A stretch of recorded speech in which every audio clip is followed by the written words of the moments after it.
ప్రియ శ్రోతలు, ఈ రోజున మన పాఠం లూకాసు వార్త 2వ అధ్యాయం 1 నుండి 32వ వచనం వరకు. జాగ్రత్తగా వినండి. ఆ దినములలో సర్వలోకమునకు ప్రజాసంఖ్య రాయాలని కైసరు ఔగుస్తు వలన ఆజ్ఞ అయింది. ఇది కురేనియు సిరియ దేశానికి అధిపతి అయి ఉన్నప్పుడు జరిగిన మొదటి ప్రజాసంఖ్య. అందరూ ఆ సంఖ్యలో రాయబడడానికి తమ తమ పట్టణాలకు వెళ్లారు. యోసేపు దావీదు వంశములో గోత్రములో పుట్టినవాడు గనుక తనకు భార్యగా ప్రదానము చేయబడి గర్భవతి అయి ఉండిన మరియతో కూడా ఆ సంఖ్యలో రాయబడడానికి గలిలయలోని నజరేతు నుండి యూదయలోని బెత్లెహేము అనే దావీదు ఊరికి వెళ్ళాడు. వారక్కడ ఉన్నప్పుడు ఆమె ప్రసవ దినములు నిండాయి గనుక తన తొలిచూలు కుమారుణ్ణి కని పొత్తిగుడ్డలతో చుట్టి సత్రములో వారికి స్థలము లేనందున ఆయనను పశువుల తొట్టిలో పరుండబెట్టింది. ప్రియ శ్రోతలు, వింటున్నారా? లూకాసు వార్త 2వ అధ్యాయంలో చరిత్రాత్మకమైన యేసు జన్మ వృత్తాంతం, రోమా ప్రభుత్వ చర్యలు వివరంగా రాసి ఉన్నాయి. అంతేకాదు, కాపరులు యేసును సందర్శించడంతో పాటు దేవదూతల ఉత్సాహం, వారి గాన ప్రతిగానాలు కూడా గ్రంథస్థం చేయబడినాయి. యేసు బాలుడికి 8 రోజుల వయస్సప్పుడే సున్నతి సంస్కారం జరిగించడానికి దేవాలయానికి తెచ్చారు. మోషే ధర్మశాస్త్రం ప్రకారం వారు జరిగించారు. గలతీ పత్రిక 4వ అధ్యాయం 4-5 వచనాలు ఈ సంఘటనపై వ్యాఖ్యానిస్తూ అంటోంది. కాలము సంపూర్ణమైనప్పుడు దేవుడు తన కుమారుణ్ణి పంపాడు. ఆయన స్త్రీయందు పుట్టి మనము దత్తపుత్రులము కావాలని ధర్మశాస్త్రమునకు లోబడి ఉన్న వారిని విమోచించడానికి ధర్మశాస్త్రమునకు లోబడిన వాడయ్యాడు. సుమయోను అన్నా పాటలు ఈ అధ్యాయంలో ఉన్నాయి. యేసు బాలుణ్ణి గురించి ఆసక్తిదాయకమైన ఒక మాట 52వ వచనంలో రాసి ఉంది. యేసు జ్ఞానమందు వయస్సునందు దేవుని దయయందు మనుష్యుల దయయందు వర్ధిల్లుతున్నాడు. మానసికంగా, భౌతికంగా, ఆధ్యాత్మికంగా యేసు బాలుడు ఎదిగాడు. గ్రీకు ప్రజల కోసం, చింతనాపరులైన వ్యక్తుల కోసం వారిని ఉద్దేశించి రాయబడిన సువార్త లూకాసు వార్త. దేవుని కుమారుణ్ణి ప్రజలకు పరిచయం చేయడానికి ఈ సువార్త రాయబడింది. యేసు పుట్టిన కాలానికి మానవ చరిత్ర, భూగోళ శాస్త్రం, రాజకీయ పరిస్థితులు అన్నీ సిద్ధపరచబడినాయి. యూదుల మత సంబంధమైన పరిణతి, రోమియుల రాజకీయ సామర్థ్యం, గ్రీకుల శాస్త్రీయ విజ్ఞాన వికాసం ఇవన్నీ యేసు పుట్టుకకు సిద్ధపడినట్లు స్పష్టం చేయబడింది. మత్తయి, మార్కు, లూకాసు వార్తలు మానవతలోని 3 ప్రత్యేక విభాగాలను ఉద్దేశించి మాట్లాడతాయి. మత్తయి యూదులకు, మార్కు రోమియులకు, లూకా గ్రీకు వారికి రాయబడిన 3 అపూర్వ గ్రంథాలు. గ్రీకు దేశస్థులు మామూలు జాతి కాదు. మానవ సంస్కృతి సభ్యతల్లో నిగ్గుదేరిన జాతి గ్రీకు జాతి. డాక్టర్ లూకా ఒక అన్యుడై పౌలుతో ప్రయాణం చేసిన మేధావి. పౌలు ఏథెన్సులో తెలియబడని దేవునికి అని బలిపీఠం మీద రాసి ఉన్న మాటలను బట్టి గొప్ప ప్రసంగం చేశాడు. గ్రీకు భాషలో కొత్త నిబంధన గ్రంథం రచించబడింది. ఈ విషయంలో మహా అలెగ్జాండర్ను కూడా పరోక్షంగా దేవుడు వాడుకున్నాడు. తూర్పు, పడమర ఈ చక్రవర్తి కృషి వల్ల సన్నిహితమైపోయాయి. టైగ్రిస్, యూఫ్రటిస్ నదులు గ్రీకు నదులైపోయాయి.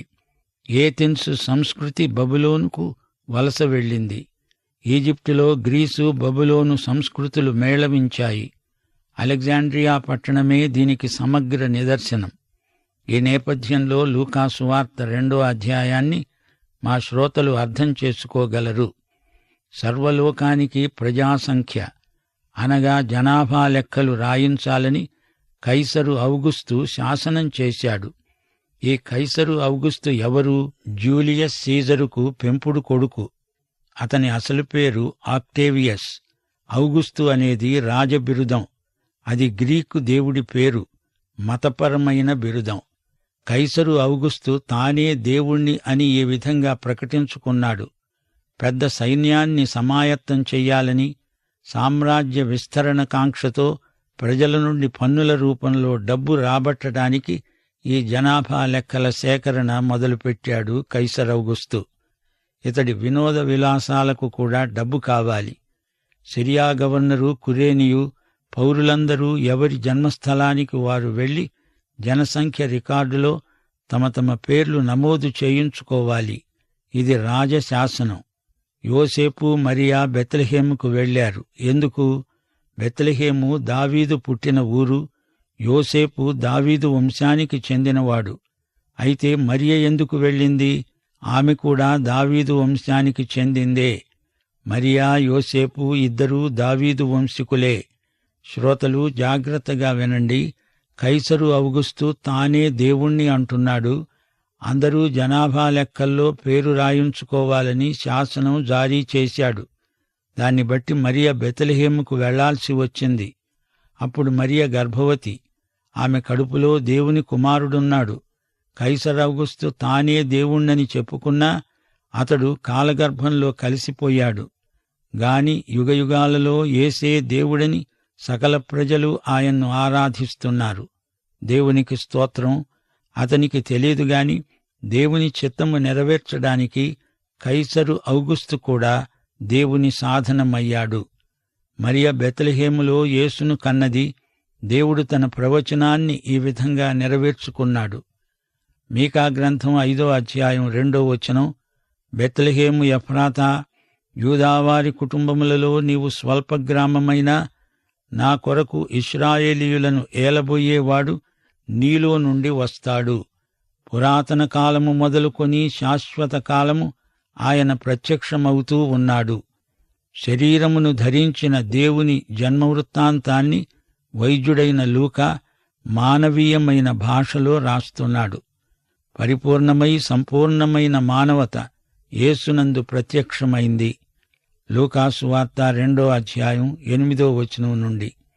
ఆ దేశములో కొందరు గొర్రెల కాపరులు పొలములో ఉండి రాత్రివేళ తమ మందను కాచుకుంటూ ఉండగా ప్రభువు దూత వారి వద్దకు వచ్చి నిలిచాడు.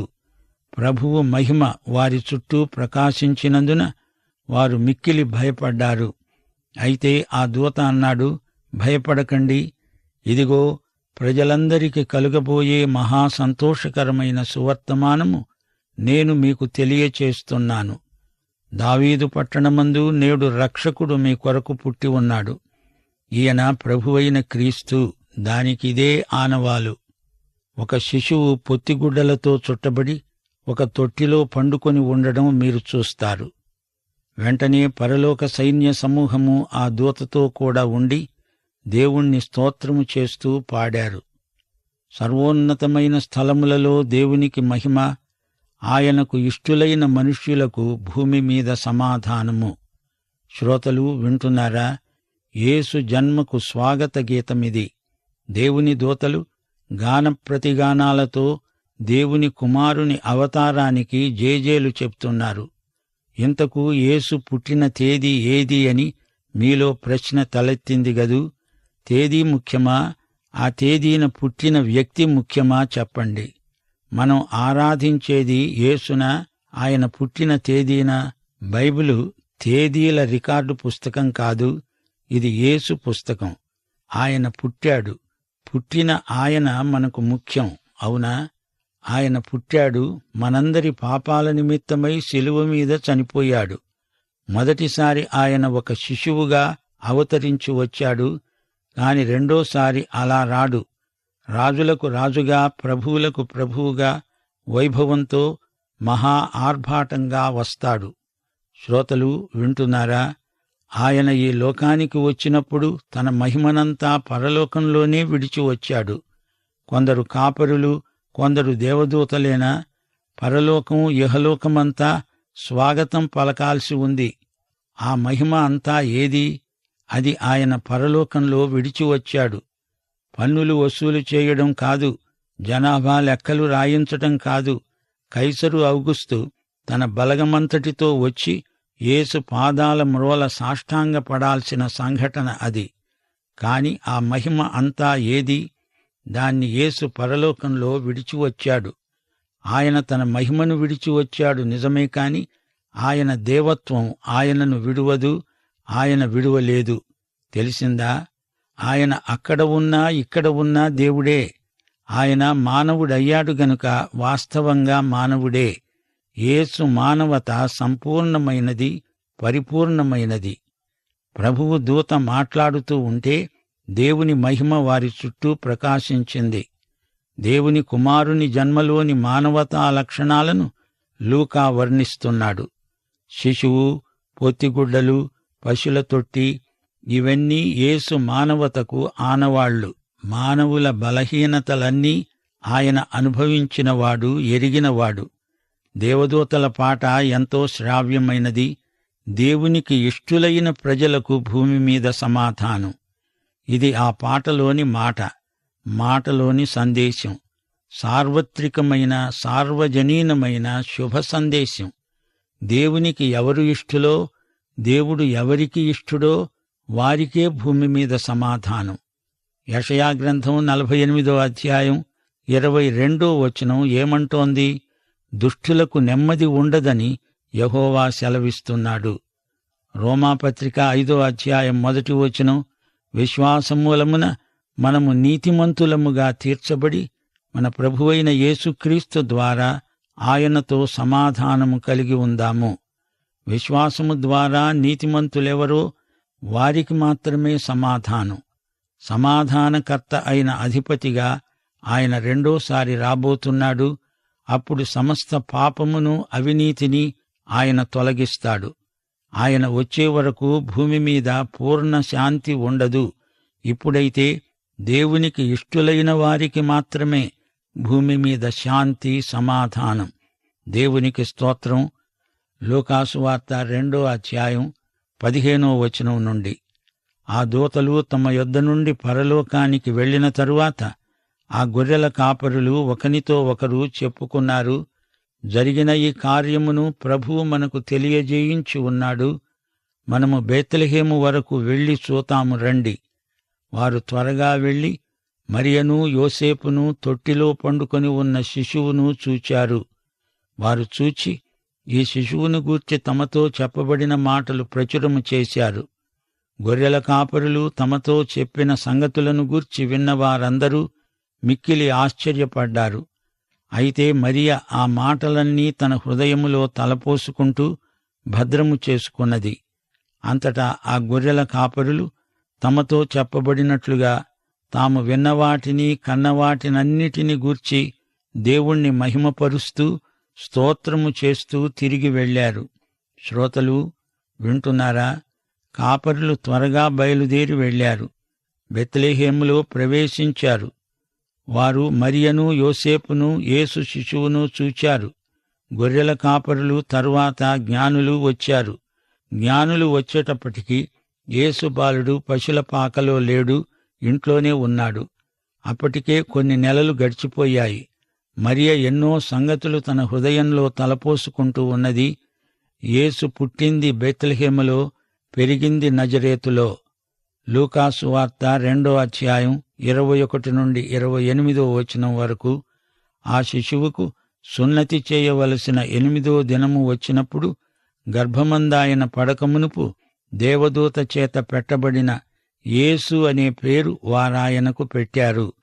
మోషే ధర్మశాస్త్రము చొప్పున వారు తమను శుద్ధి చేసుకునే దినములు గడిచినప్పుడు ప్రతి తొలిచూలు మగపిల్ల ప్రభువుకు ప్రతిష్ఠ చేయబడాలి అని ప్రభువు ధర్మశాస్త్రమందు రాయబడినట్లు ఆయనను ప్రభువుకు ప్రతిష్ఠించడానికి ప్రభువు ధర్మశాస్త్రమందు చెప్పబడినట్లు గువ్వల జతనైనా 2 పావురపు పిల్లలనైనా బలిగా సమర్పించడానికి వారాయనను యెరూషలేమునకు తీసుకుపోయారు.